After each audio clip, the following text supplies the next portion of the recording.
The flight attendant's voice came over the intercom, calm and practiced, the kind of voice trained to keep passengers from panicking. But the man in seat 14C was already on his feet before the announcement finished. He'd seen it happen in real time. The woman 3 rows ahead of him, both arms full of sleeping toddlers, going completely still for one suspended second before her knees buckled underneath her. He caught her before she hit the aisle floor. He didn't think about it. His hands just moved. What he didn't know yet, what would take him the next 4 hours, 2 layovers, and 1 phone call he never expected to receive to fully understand, was that the woman he'd just caught was the ex-wife of the man who signed his paychecks, and that the twins she'd been carrying weren't just anyone's children. Before we dive in, I'd drop a comment and let us know where you're watching from. We'd love to hear from you. If you enjoy stories like this, be sure to like the video, subscribe, turn on the notification bell, and share it with someone who'd love it too. Her name was Marisol Vega, 34 years old, 5'4" on a generous day. She had the kind of face that looked like it had been beautiful once, and was in the process of becoming beautiful again. Like a city rebuilding after a storm, the scaffolding still visible if you look closely enough. She'd booked the window seat for herself and the 2 middle seats for her twins, Nico and Lena, who were 3 years old and had never been on a plane. She'd packed enough snacks to survive a siege. She'd downloaded 6 episodes of Bluey as backup. She had a plan. What she hadn't planned for was running on 4 hours of sleep for the 3rd night in a row. What she hadn't planned for was the turbulence over Kansas that woke both children at the same time and sent a cup of apple juice cascading down her sleeve. What she hadn't planned for was standing up, both kids balanced against her chest, head swimming from hunger and exhaustion and the particular kind of stress that only single parents of multiples truly understand. And then feeling the cabin tilt sideways in a way she was almost certain had nothing to do with the plane. When she came back to herself, she was on the floor of the aisle. Someone had placed a folded jacket under her head. A flight attendant was crouched beside her, speaking her name with that measured calm that means the situation is being managed. And a man she had never seen before in her life was sitting cross-legged 2 feet away, with Nico asleep on his left shoulder and Lena studying his face with the eerie, unflinching attention that 3-year-olds reserve for things they find genuinely interesting. The man looked up when Marisol opened her eyes. He was maybe 45. Salt and pepper hair, a plain gray dress shirt with the sleeves rolled to the elbows. He looked like someone who had spent a lot of years being responsible for things. "Your kids are okay," he said. Just that. No panic in his voice, no performance of reassurance. Just a fact, delivered clean. Marisol looked at her daughter sitting on this stranger's knee and said, "She doesn't usually go to strangers?" The man looked at Lena. "She negotiated," he said. "She offered me half a goldfish cracker. I accepted." Marisol closed her eyes again. She was too tired to process anything beyond the immediate relief that her children were breathing and horizontal and not crying. She did not ask the man his name. He didn't offer it. His name was Richard Calloway, Senior VP of Operations at Hendricks Group, a mid-sized logistics company headquartered in Columbus, Ohio. He was flying back from a conference in Denver, and he'd been sitting in 14C reading a quarterly report he had no enthusiasm for when the woman ahead of him collapsed. Richard Calloway was not the kind of man people told stories about. He was the kind of man who made sure other people's stories had good endings. He managed timelines. He resolved disputes before they became incidents. He was steady in the way that load-bearing walls are steady, not glamorous, not discussed, but essential. He was also, for reasons he'd spent 3 years not quite working through, divorced. No children, a house in Clintonville that had too many rooms and not enough noise. He'd been thinking about that, the noise, specifically, or the absence of it, when the twins had woken up during the turbulence. He hadn't been annoyed. He'd been almost relieved for the interruption. Now he was sitting in an airplane aisle holding two sleeping children, and the flight attendant was asking him if he needed anything, and he said no, and he meant it. He didn't need anything. Not at that precise moment. That particular feeling was unfamiliar enough that he noticed it. Marisol recovered. She insisted on it, the way people insist on things when the alternative is accepting help from a stranger on a plane. And the flight attendant brought her orange juice and crackers. She moved back to her seat. Richard handed off each twin with the careful economy of someone accustomed to transferring fragile things. Nico first, then Lena, making sure each child was settled before he let go. Marisol thanked him. He nodded and returned to 14C. She thought that was the end of it. It wasn't. 40 minutes later, Lena appeared at Richard's armrest. He looked down. She was holding a crumpled piece of paper that she'd clearly intended as a drawing. He couldn't tell what it was supposed to depict. A house, maybe, or a dog, possibly a cloud with legs. "For you," she said. He took it. He looked at it seriously, the way the picture deserved. "Thank you," he said. "I'll keep it." Lena studied him for another 3 seconds, and then turned and walked back toward her mother with the satisfied air of someone who has completed an important transaction. Marisol, watching from row 11, felt something she hadn't expected to feel, something she didn't immediately have a name for. She looked away quickly, out the window, at 37,000 feet of nothing. They landed in Columbus at 6:42 p.m. The airport was doing what airports do at the end of a travel day, full of people moving with the anxious momentum of people who want to stop moving. Marisol was navigating the gate area with the stroller she'd gate-checked and 2 children who had converted the sedating effect of nap time into pure, renewed energy. She didn't see Richard again until baggage claim. He was standing near Carousel 4, watching the belt. When he noticed her struggling with the stroller's collapsed frame, one of the wheels had jammed on the jetway, and the locking mechanism was being uncooperative in the way that only travel equipment is uncooperative, which is to say, completely and at the worst possible time. He came over. He didn't ask. He crouched and looked at the wheel, and within 30 seconds he'd identified the issue, a piece of broken plastic lodged in the hinge, and extracted it with the quiet competence of someone who solves problems by looking at them directly. "Thank you," Marisol said, for the second time. "Twice in one day," he said. It wasn't a boast. It almost sounded like an apology. She laughed. She surprised herself.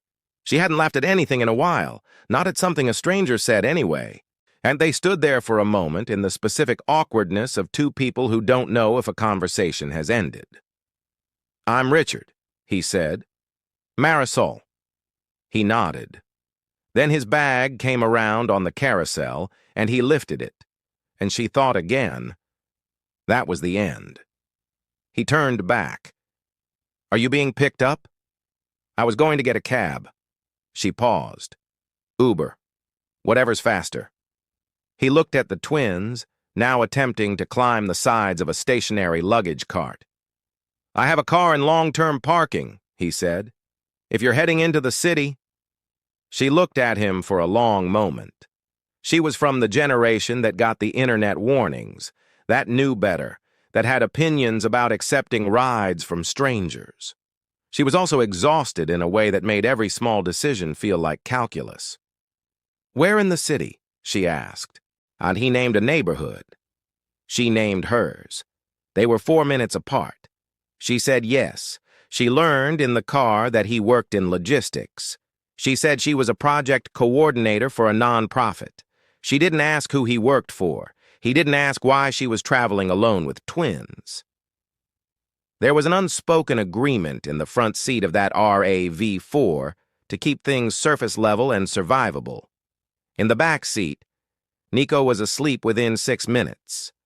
Lena lasted 12 before she went down mid-sentence, her head dropping with the sudden weight of someone who has simply run out of operating hours. The quiet that followed was the comfortable kind, which was strange, because it shouldn't have been. Richard drove. Marisol watched the highway lights. "Do you have kids?" she asked. "No." "You're good with them." He didn't answer immediately. "I used to think about it," he said finally. "It didn't happen the way I planned." She nodded. She understood that sentence. It described the last 6 years of her life with the efficiency of a weather report. He pulled up to her building at 8:17 p.m. He helped her get the stroller out of the trunk.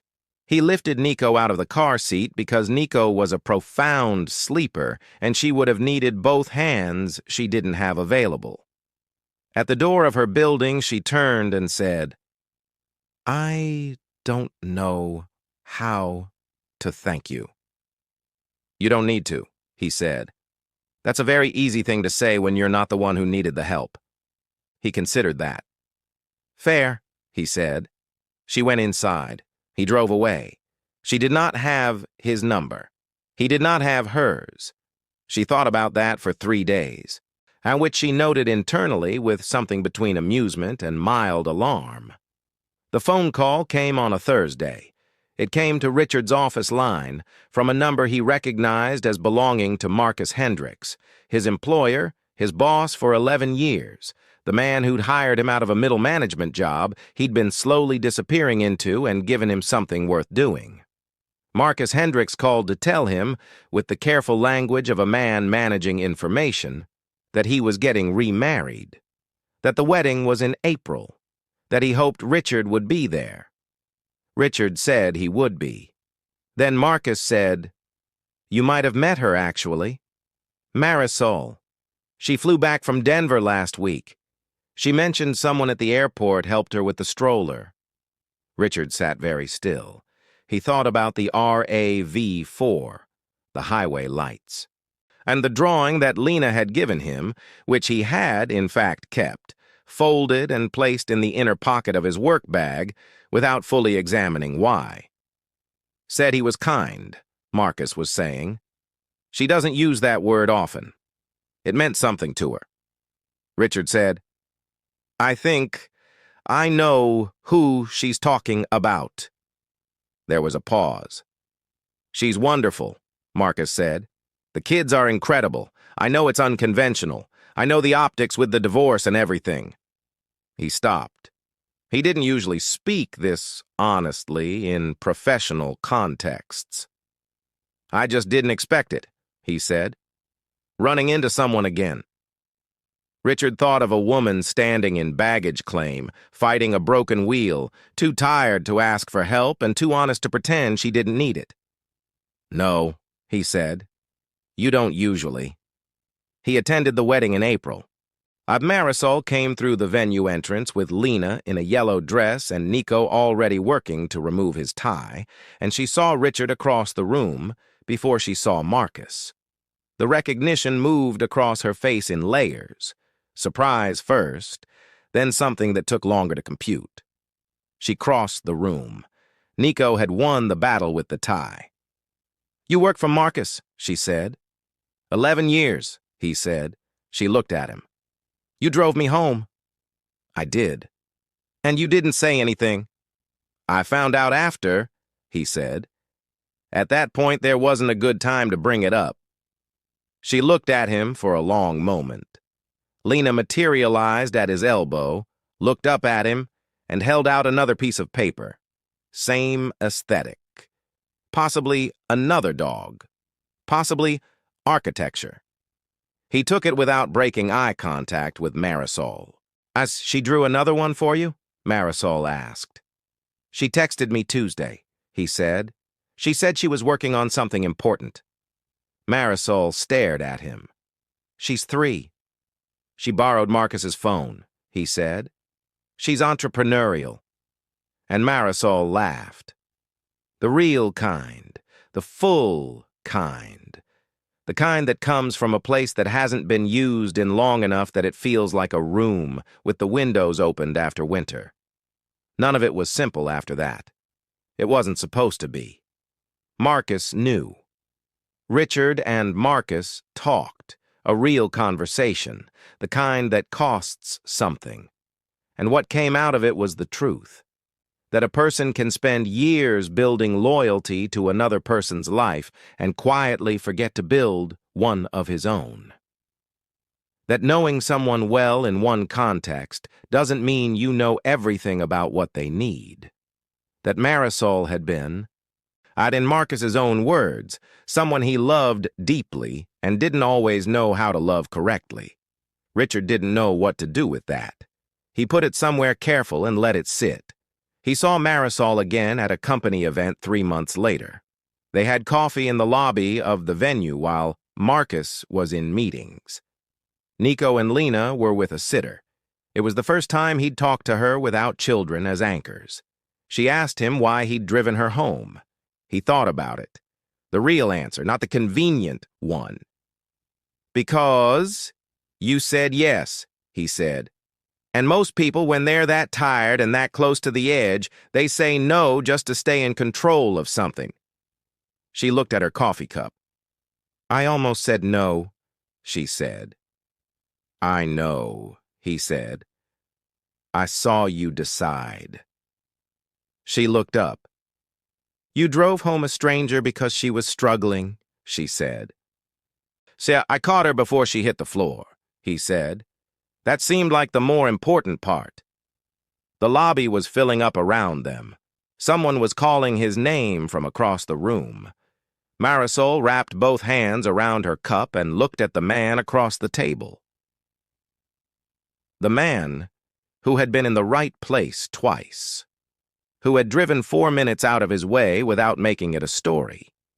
Who had kept a child's drawing in the pocket of his work bag for 3 months because it had been given to him sincerely, and he hadn't known what else to do with sincerity except hold on to it. "Thank you," she said, for the 3rd time. The last time she would say it as a reflex rather than a choice.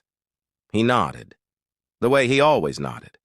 Outside, April was ending. The trees along the street were in full leaf, past the fragile stage. I'd passed the part where a late frost could still undo everything. Some people arrive in our lives before we understand why. The timing seems wrong. The context seems strange. And then one ordinary moment rearranges everything, and you realize the arrival was never the unusual part. The unusual part was that someone was paying enough attention to catch you. If this story stayed with you, share it with someone you think needs to hear it. And if you haven't already, subscribe. There are more stories like this one waiting for you.